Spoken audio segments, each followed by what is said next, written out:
introduce you all to former ambassador, but my friend, Vicki Huddleston.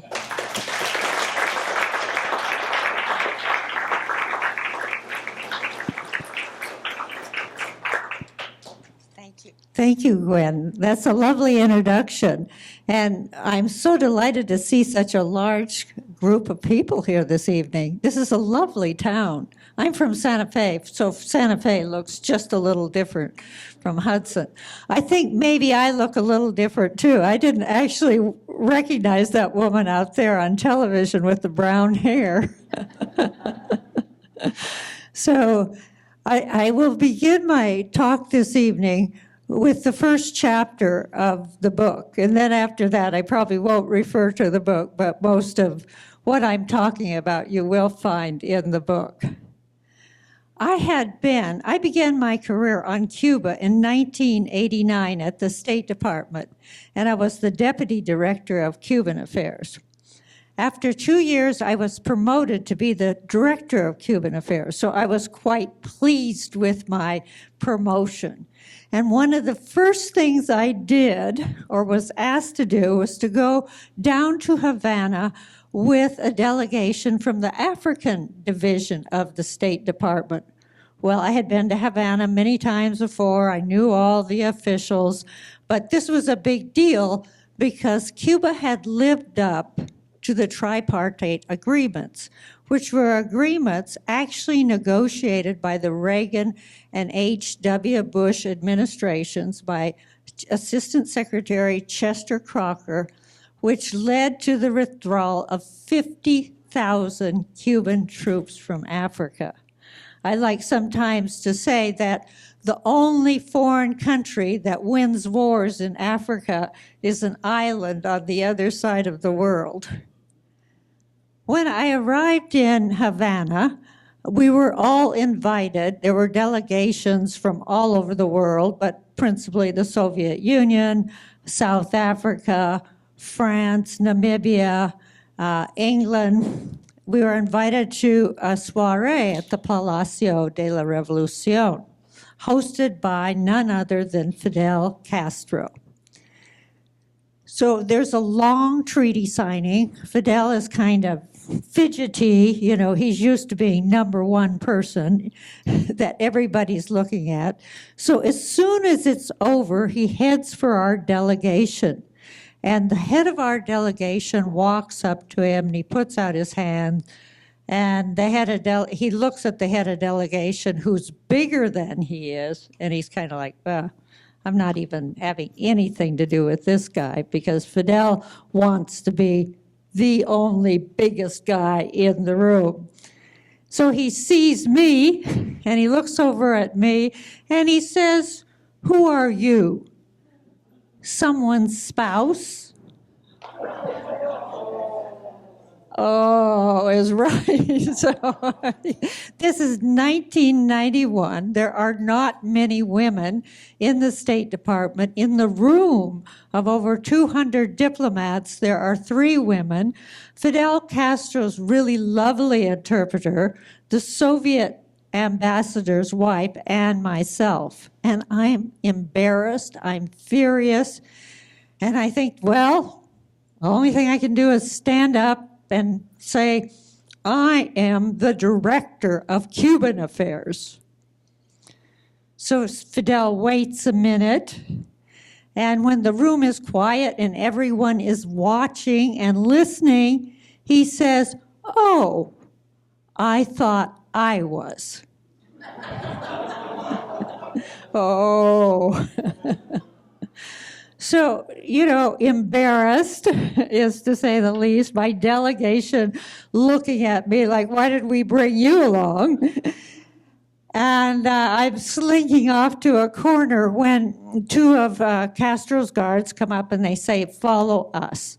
And so I follow them, and there at the door to the buffet is Castro with his arm out like this. So I take his arm. Remember, it's 1991. There are no cell phones, because had there been cell phones, I would have had to find a new job the next day. We walk in. He then says, like, go ahead, you get things from the buffet. So I get a few things on my plate. As soon as my plate is full, the guard comes over and gets me again, which was purposeful. Wait until both of her hands are full, right? It will make it more difficult. And then they bring me back over again to Castro. They push all the diplomats over to the other side of the table, and then Castro and I are like face to face. Before I can even get to him, and I'm already thinking, how can I get back at him?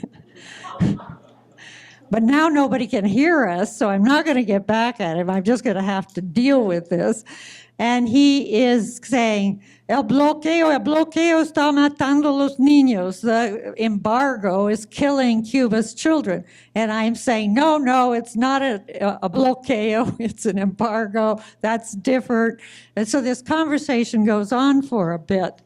And it's clear that Castro is a worried man. The Soviet Union is crumbling. Cuba is losing its $5 billion in subsidies. The Soviet military, the Eastern European militaries are being pulled out of Cuba. And he is wondering if possibly the United States isn't going to do anything more to harm Cuba. And he's worried because there's legislation pending that's called the Cuban Democracy Act that will cut Cuba off from food and medicine that they're principally buying from Latin America, because it cuts off anything from a company that's a subsidiary of a U.S. firm or has U.S. ingredients. So the end result is that, as he's saying, what can you do for Cuba, what's going to happen? And of course, my reply is the good old standard reply: when you have free and fair elections with international observation, then we can think about doing something for Cuba. Well, Castro's annoyed. He says, well, the gusanos will never change.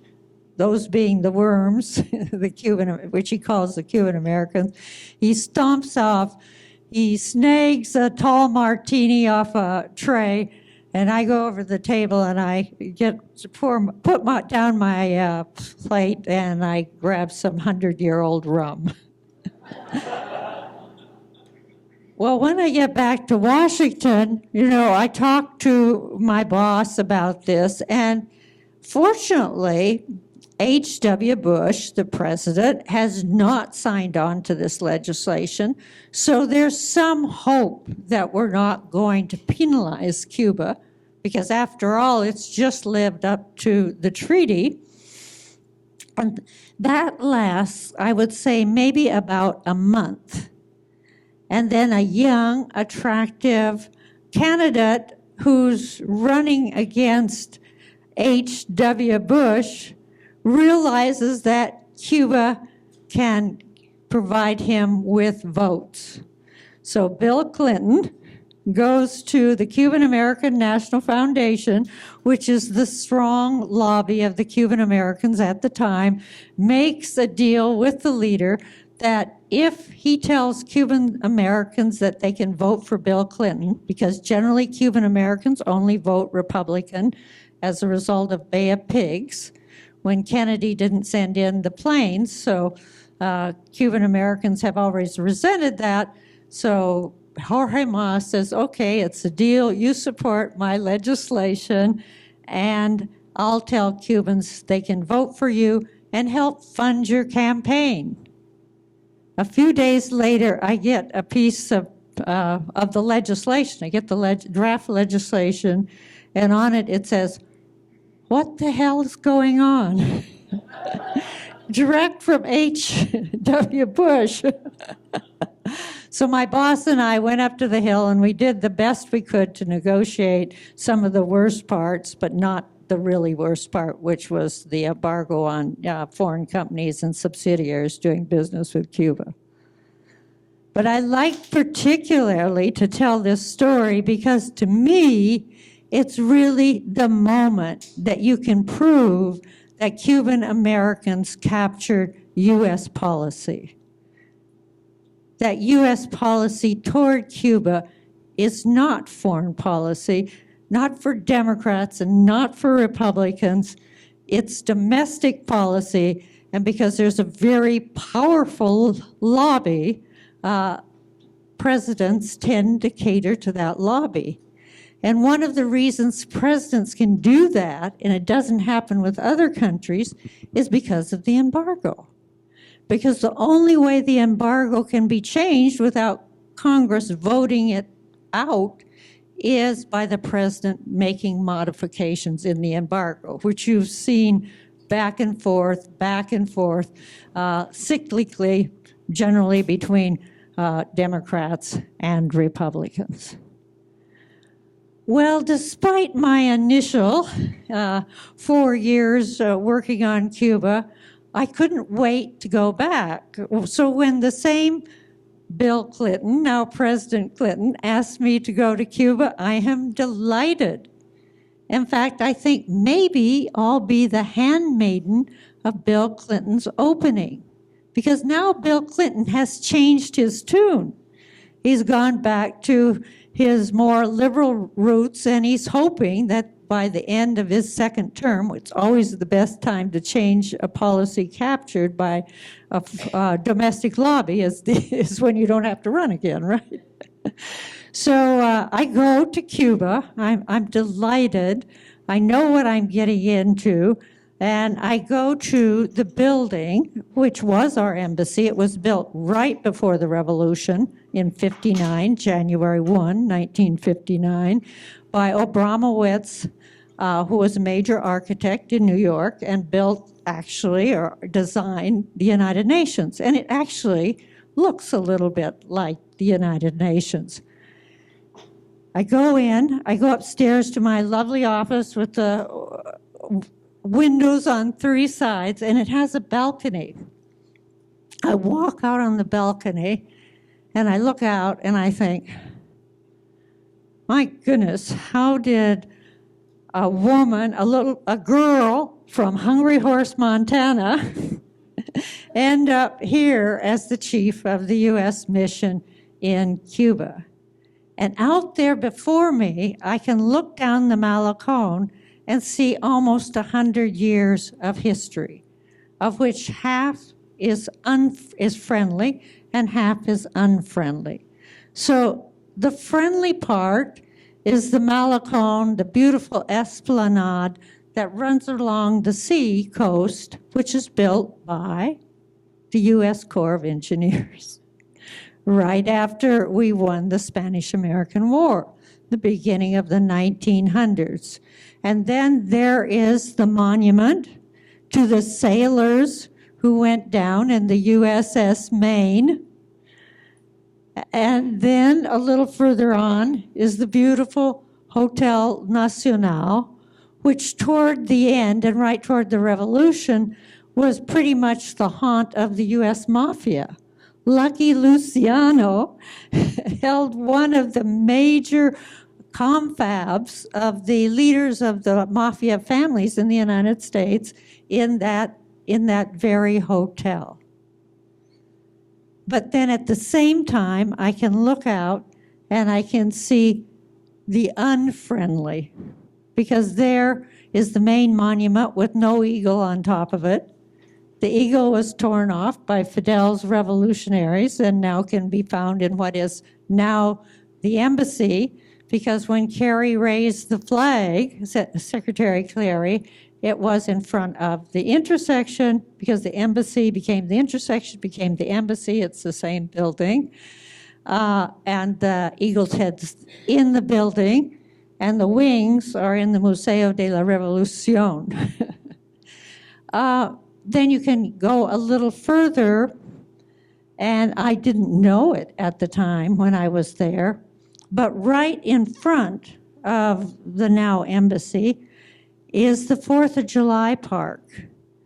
And when there was this huge battle between Fidel Castro and the Cuban American community over little Elian Gonzalez, the 5-year-old who was found floating in his inner tube.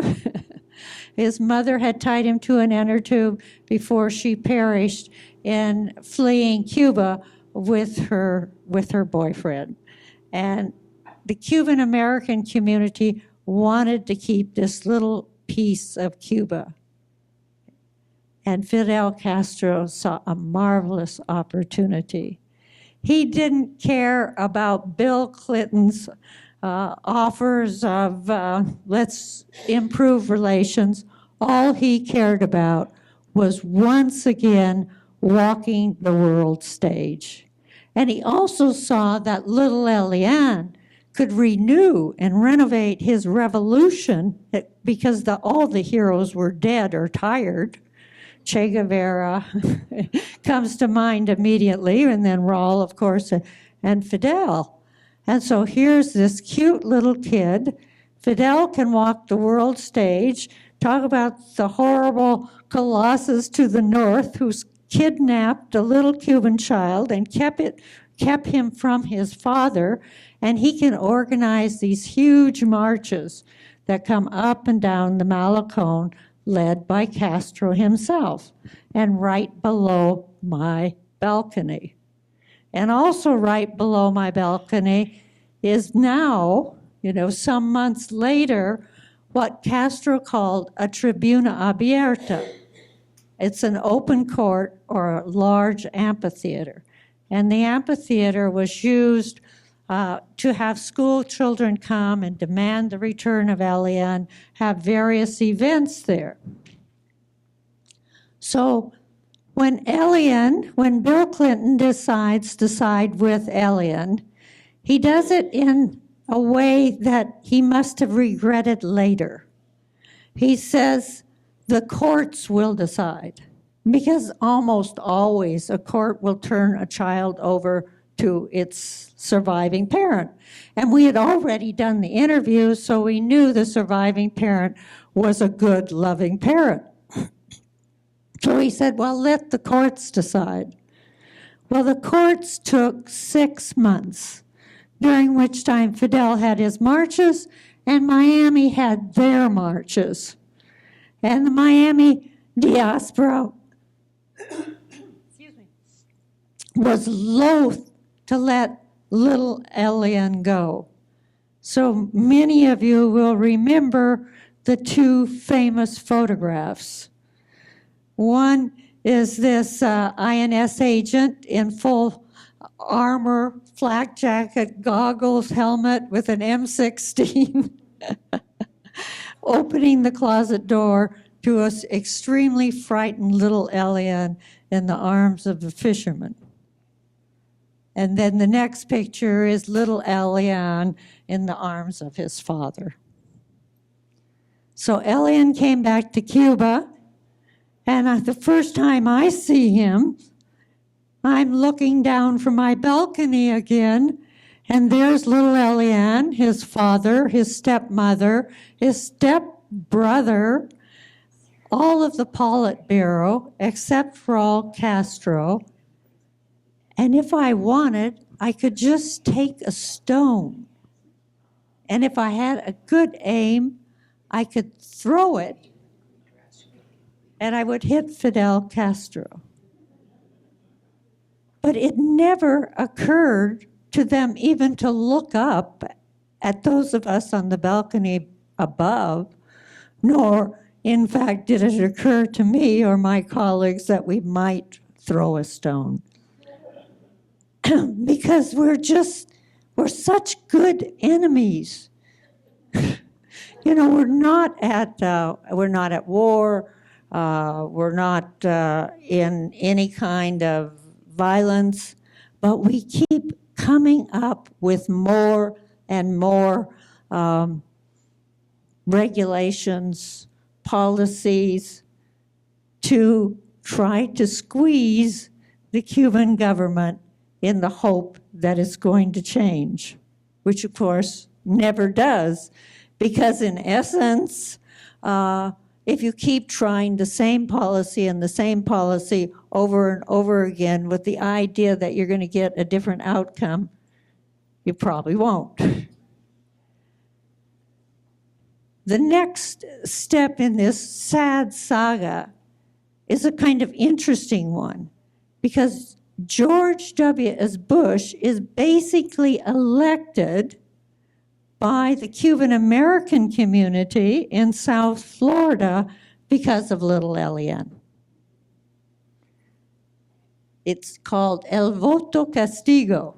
And so the Cuban Americans who had voted more or less 30% for Clinton vote 18% for Al Gore. And it's the Cuban Americans banging on the door to stop the counting of the hanging Chads.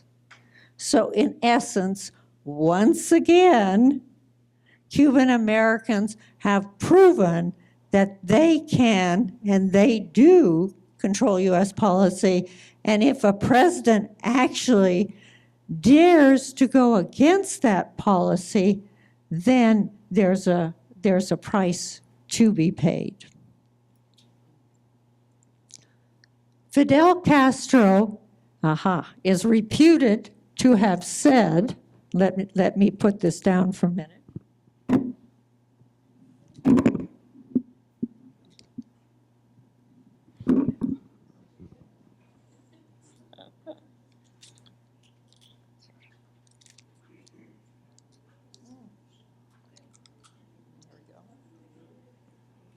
So Fidel Castro is reputed to have said in 1976, when there's a black American president and a Latin pope,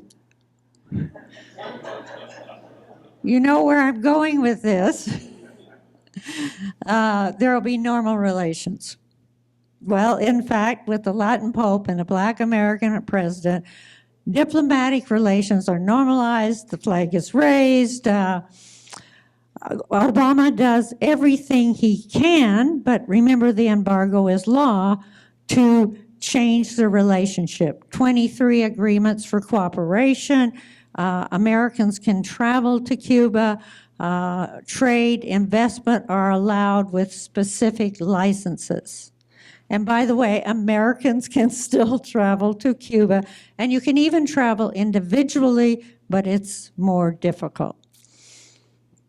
In addition, Raul Castro, who's taken over from his brother in 2006, has undertaken a number of reforms. There are now 600,000 people in the private sector. When I was there were probably 10,000 people in the private sector. Cubans can travel freely without the permission of their government.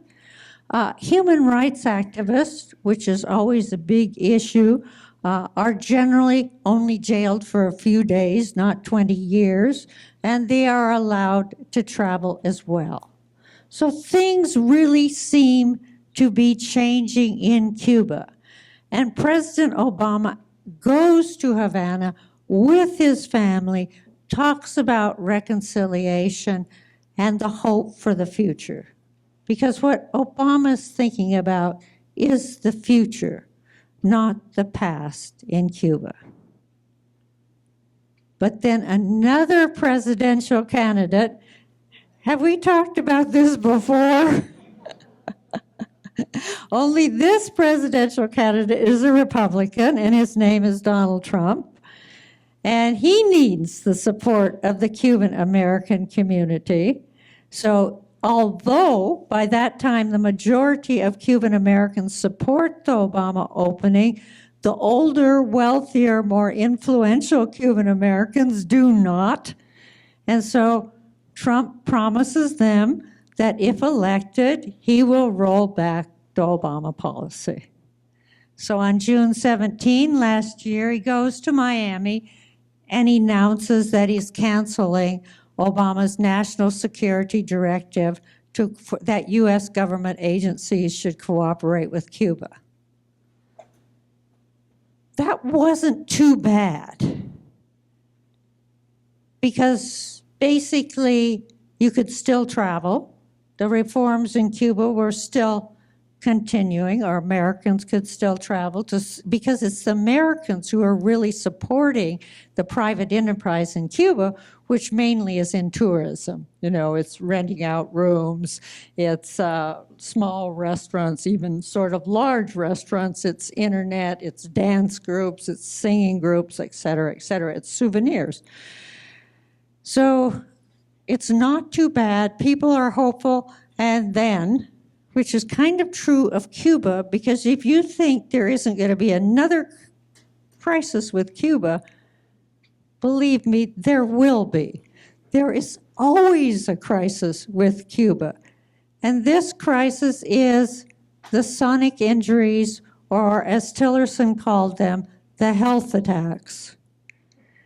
So with the health attacks, President Trump basically turns the policy over to Cuban-American Senator Marco Rubio, who's very much a hardliner on Cuba, and he demands that the State Department draw down the embassy and send the families home. And so we now have at the embassy 10 to 12 diplomats. We used to be, when I was there, the largest diplomatic mission in Cuba. We have maybe 3 or 4 officers who are actually doing any reporting, and we closed the consular section. So Cubans can't come up to the United States to buy all those goods, in particular televisions, computers, radios, cell phones, which were actually the instruments of change in Cuba, because information flows, communication is what really makes a difference and will cause the change that we want in Cuba, or that we would like to see. So we draw down the embassy, we close the consular section, demand that the Cubans do the same with their embassy in Washington, and then we warn Americans, although no Americans other than our diplomats and Canadian diplomats were injured, the State Department issues a travel warning telling Americans not to travel. So when I was in Cuba in January, American travelers have fallen by about a half. And Cubans are just in despair because, you know, they got money from their relatives to open these businesses, to renovate their old cars, and now their business is falling really, really down. And the other irony, too, is that when I talk to them and ask them, well, how do you feel? What's going on? And some cry, I can't get a visa, I can't go to the States, my business is failing. And others just said, Trump.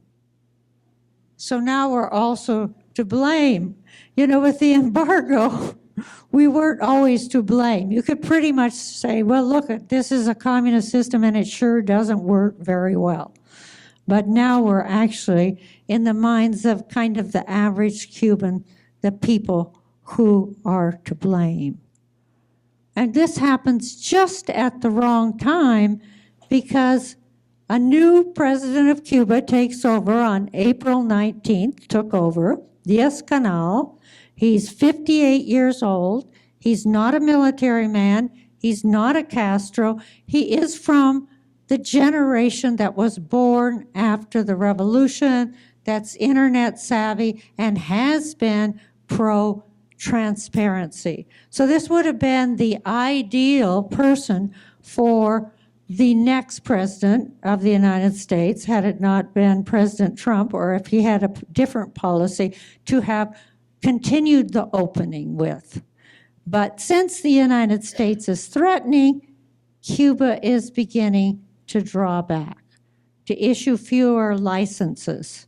And that will also lead to more pressure on dissidents, because as soon as the government feels in any danger, then it pulls back the freedoms of Cubans, not only to speak out, but to meet together, and in this case, to travel, although it's the United States who is actually keeping the Cuban people from traveling. To me, this is completely the wrong policy. And this is why I wrote the book, because I saw that engagement worked. I saw it under Obama. I saw it under George W. Bush, who continued the Clinton policies during the first part of his administration, and that period was called the Cuban Spring, the most open time for human rights activists. And then Obama's term became even more. But more so, it's because the whole policy is so contrary to U.S. interests. Cuba has always had a patron. First, Spain, then United States, Soviet Union, and then Venezuela. Now Venezuela's bankrupt. So who is Cuba looking to now? Russia and China, both, absolutely. Russia's providing the oil, and China's providing the trade investment, and both provide the military equipment, supplies, and may well reopen the bases in Cuba. Further, it hurts us with our allies and friends. Every year, the United Nations votes against the embargo. Everyone at the United States except Israel, the United States, and sometimes the Marshall Islands. Very important country. And the embargo doesn't make any sense because we don't have a comprehensive unilateral embargo against Syria that gasses its people, against North Korea, who threatens us with missiles, only against Cuba. And if we didn't have the embargo, we could actually put targeted sanctions against Cuba. If we don't like what they're doing in Venezuela, target the leaders of the government. Don't hurt the Cuban people. And it's also against Americans' interests. For reconciliation, Cuban Americans prefer reconciliation. For business, Caterpillar, Starwood, we're going into Cuba. There's millions of dollars in agricultural sales that southern United States would very much like to make, principally in rice. And most of all, it's in the interest of the Cuban people, who still, remain the friend of the American people and yearn for a more normal relationship, but also the kind of opportunity that entrepreneurship and private enterprise can bring to them, and that was actually happening under the Raul Castro reforms and the Obama opening. So I like to end my talk with this story, because this is really what convinced me if I wasn't already convinced. So not long before I left Cuba, I was driving the official car back into work one Saturday afternoon, and some kids flagged me down. The kids are always looking for rides, and I stop, and about 5 or 6 kids jump into the back seat. And then they suddenly realize, wow, how do we get in this car? Everything's a little white Lada, especially at that time, or an old American clunker. So, wow. And so some young man said, wow, what kind of car is this? Well, this is a Ford Crown Victoria. And then a young lady said, who are you? I think we started with that, right?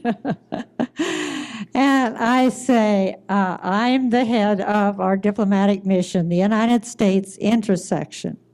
And there's this dead silence, and I'm thinking, oh my gosh, I'm going to have to stop and let them out of the car. But then this young lady says, be our mother. Take us to Miami. That was just the Cuban children, Cuba's future. These kids deserve a future in Havana, not in Miami. And we can help make it happen. So thank you very much. It's been a pleasure.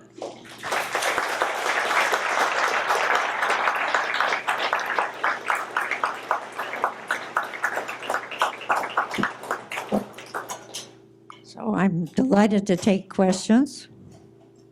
Way in the back. What is your perspective with insider information on the sonic attacks? Well, first of all, I don't know. But here's how I look at it. I do motive and means.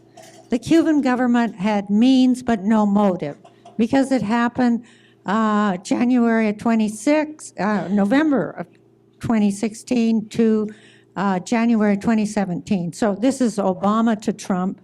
Cuba is looking for the continuation of the opening.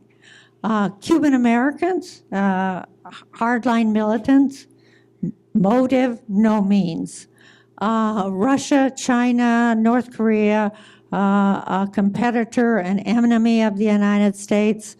Well, probably Russia has means and motives, but I'm not convinced. I mean, Russia has been tinkering with elections and other things, but it seems sort of a stretch to think that Russia would be putting devices that would harm, and we still don't know whether it's sonic devices or virus. We have no idea what it was in the homes of our diplomats. So that's kind of difficult.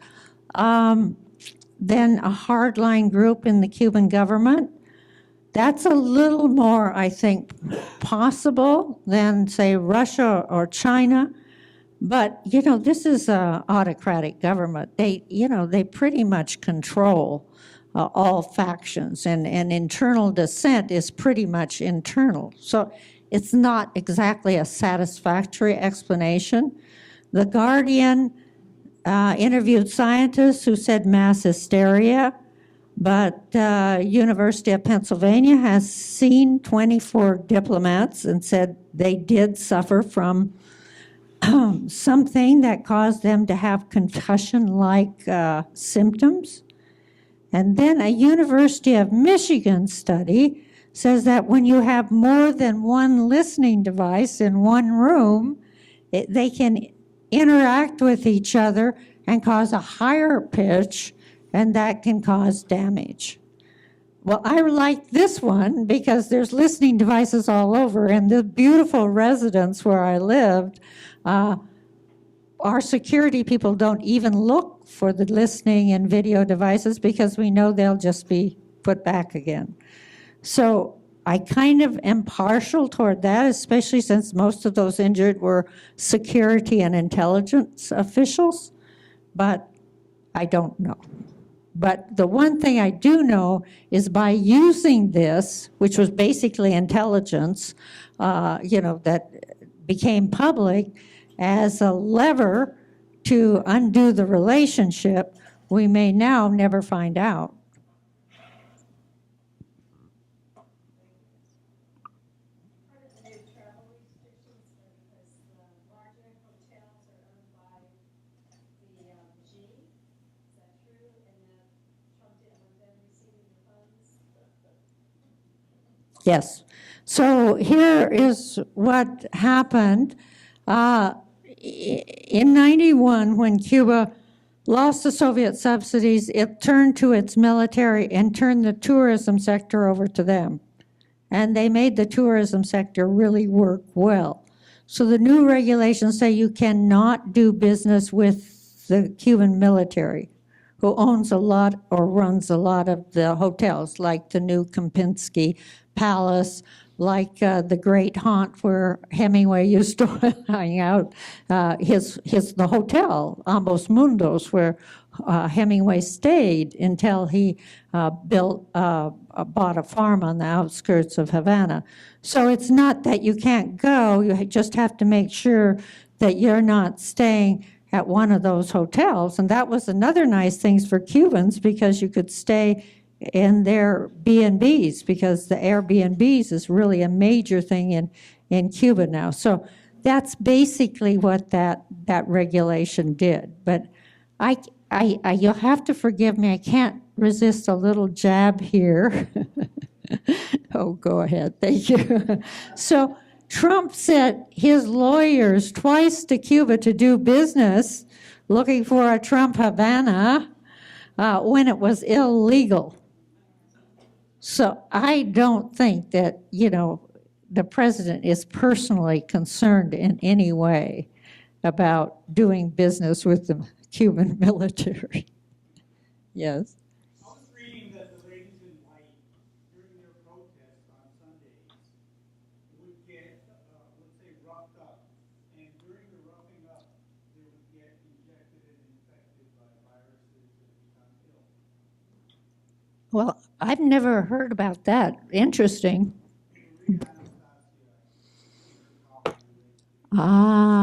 Yeah. She's very pro-embargo, yeah.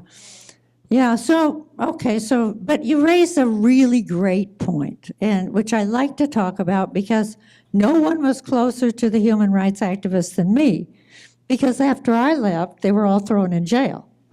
So I can say that knowing that nobody else could take that mantle since they were all in jail for quite a while. So I was very close to them. 2/3 wanted to get rid of the embargo because they felt it would help the Cuban people. 1/3 didn't. When we actually did open up under Obama, more human rights activists were unhappy because it turned the spotlight away from them. I mean, they were no longer kind of the center of what's happening in Cuba. And the ladies in white have been, the founder, not Berta Solar, but another of the founders, was a close friend of mine, and I think they were and are very, very brave. But the good thing here is two things. Well, good thing is one thing, is basically the human rights activists and the dissidents under Raul are not being jailed for long term, and they're being allowed to go abroad. So they actually have more freedom than they've had in Cuba in a long time. That's not to say that this is the bad thing, that Cuba's an authoritarian state. It's a police state, if you will. And, people who dissent with the government, particularly now that we're threatening, are not treated well. But my point is that no matter how much you dislike the government, whether for the way it treats its people, or whether for its interference in Venezuela, or whether for its relationship with enemies or competitors of ours, such as North Korea, Russia, and China, is that the embargo is not the way to bring about the change. Because if you really want change in Cuba, you need to engage like we did with Eastern Europe.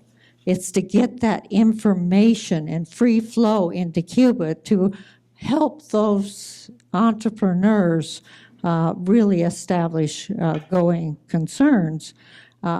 And of course, because it's a policy that we don't use against other countries, and for instance, we would never do that against Venezuela. It's too big. It has oil. It's just Cuba, which effectively we've always wanted.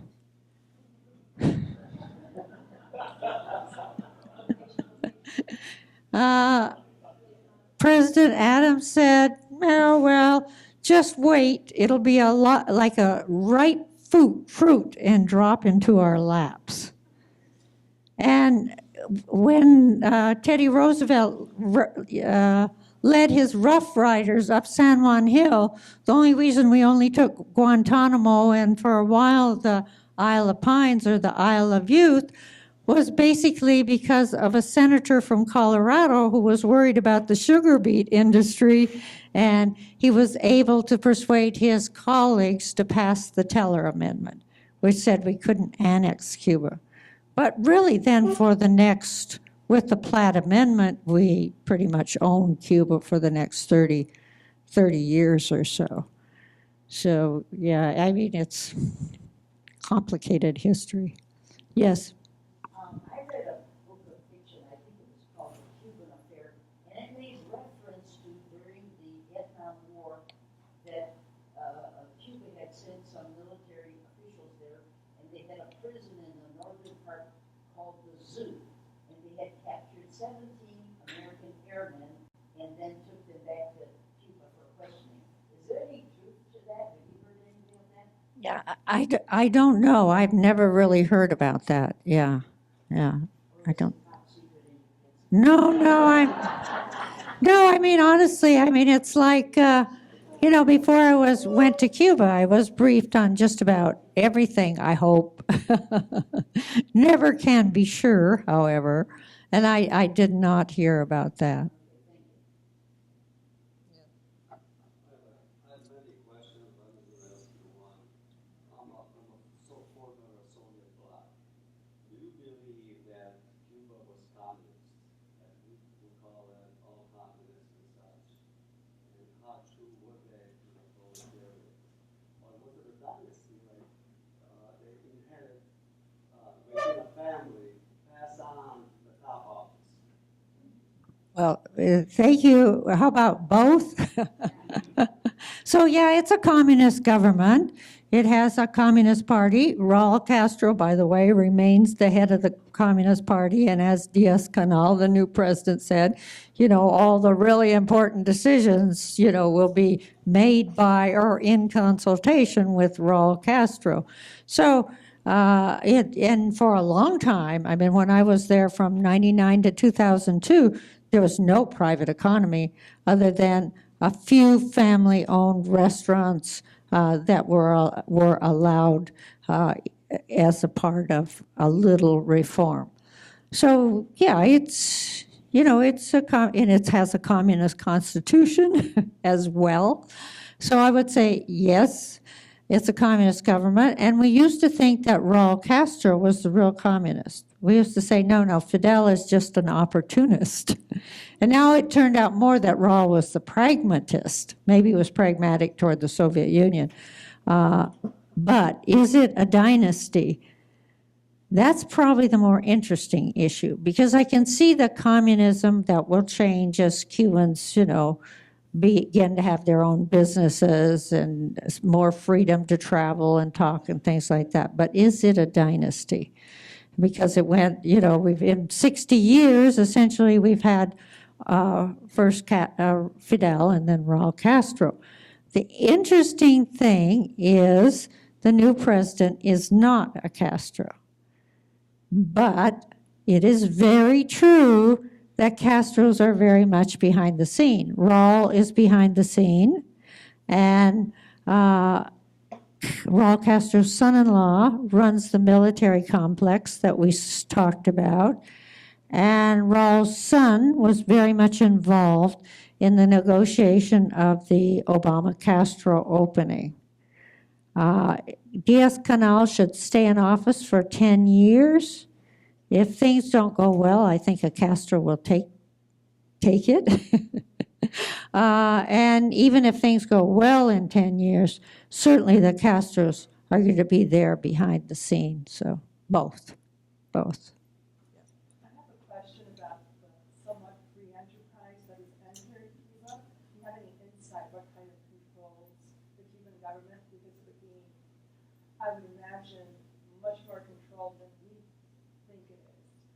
So when a private enterprise, a small business owner wants to open up a restaurant, a little B&B, how is the government involved? I'm assuming they still have a close grip on all of that, and probably a big wad of money that comes out of that pot. So Yeah, and that really is a great question, because the Cuban government controls everything. So as they've opened up and they've let 600,000 people go into the private sector, they've had to give them licenses so they can earn a living, right?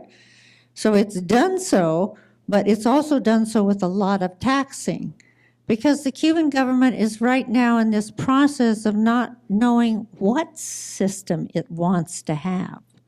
And I think most of the Cuban people probably agree with the Cuban government that they don't want the disparities of wealth that we have in our own system, but they're not sure exactly how they get there. Now, they can get there just through taxation, but they seem very worried about it.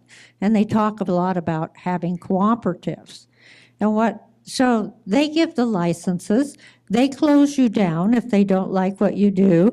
And if you get too big, because one business got up to $1 million, and you know what happened to it? They got closed down.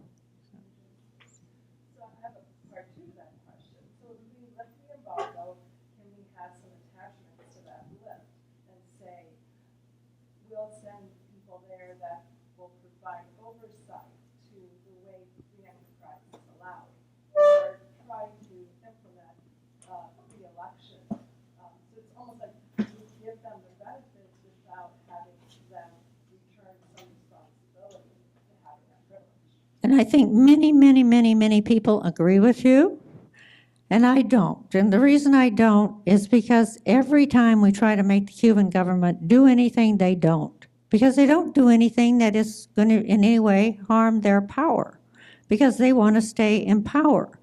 And to me, the only way I see the Cuban government leaving power or changing is by empowering the people. And so I'm like, just get rid of the embargo, just do everything you can to empower the people, because if you start negotiating with the Cuban government, they're going to be like, yeah, well, actually, I don't care about empowering the Cuban people. I'd rather keep control over the Cuban people. So it's this, balance between, gee, I want to get something good out of this, particularly for the freedom of the Cuban people, and how really do you get there? And I really think you have to create the conditions that are more normal in any other country in the world, and then let the Cuban people decide what kind of government it's going to be. It's certainly not going to look like our government. It will look like it's not going to be a very open government, and I don't think in any case. I think it'll be a one-party state with more private enterprise would be my guess. Yes. Are they still exporting health workers to Africa, South America? Can you describe that, please? Sure. So what the Cuban government began doing, I think really in the 70s, was after they educated their doctors, they were obliged, and nurses, health practitioners of any type, to go abroad for several years and provide their services to countries around the world. And this was good for the Cuban government because it's always been a leader and admired in the developing world. So this is a good thing to do it for your allies. And also the Cuban government made money because the Cuban government is paid for the health practitioners, and then the health practitioners are paid a lot less than the Cuban government actually gets from the foreign countries. Where it's really gone is with Venezuela.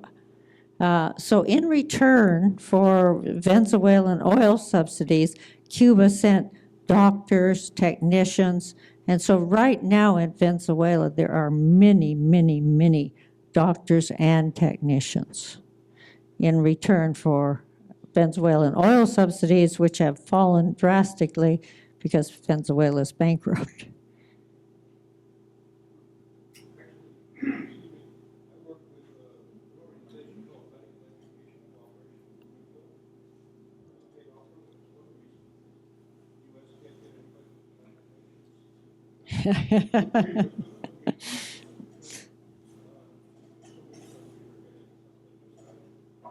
So did everybody hear that? It was a really good explanation of, just how many Cuban medical professionals are abroad and what benefits it brings to the Cuban government. Yeah. Fidel Castro's son died by suicide, and I read some articles that His son. the government.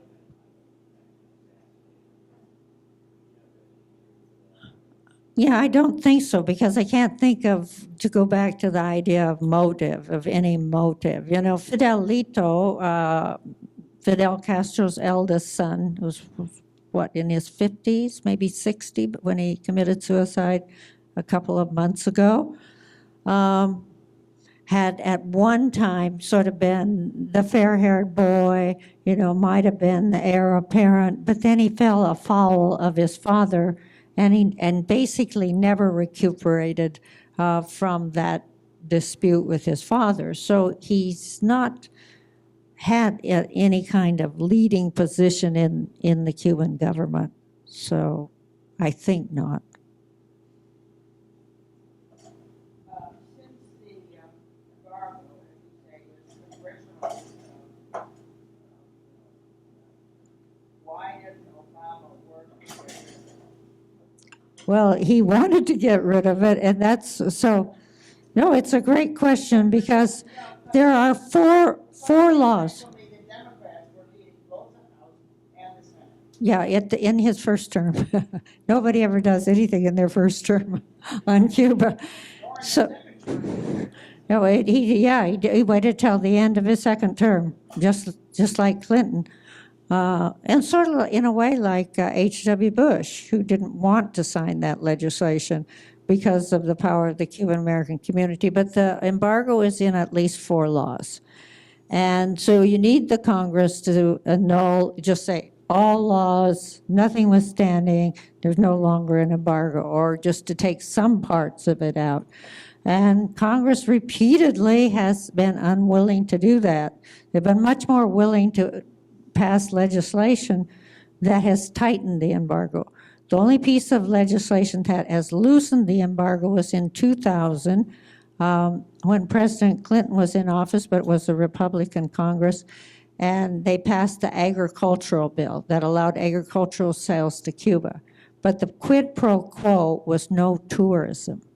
So to go back to your question about Obama, so Obama did everything he could to allow Americans to travel, but he can't say Americans can travel freely to Cuba because there is a law that prohibits American tourism to Cuba. So each president has to find a way around. And what President Trump has now done is begin to roll that back. And I suspect that next steps will be to roll it back further. I'm not working for the tourist agency of Cuba or any of my friends in the United States who run tourist agencies, to go now because John Bolton, the National Security Advisor, was very opposed to George W. Bush's policy on Cuba when he maintained the Clinton people-to-people travel.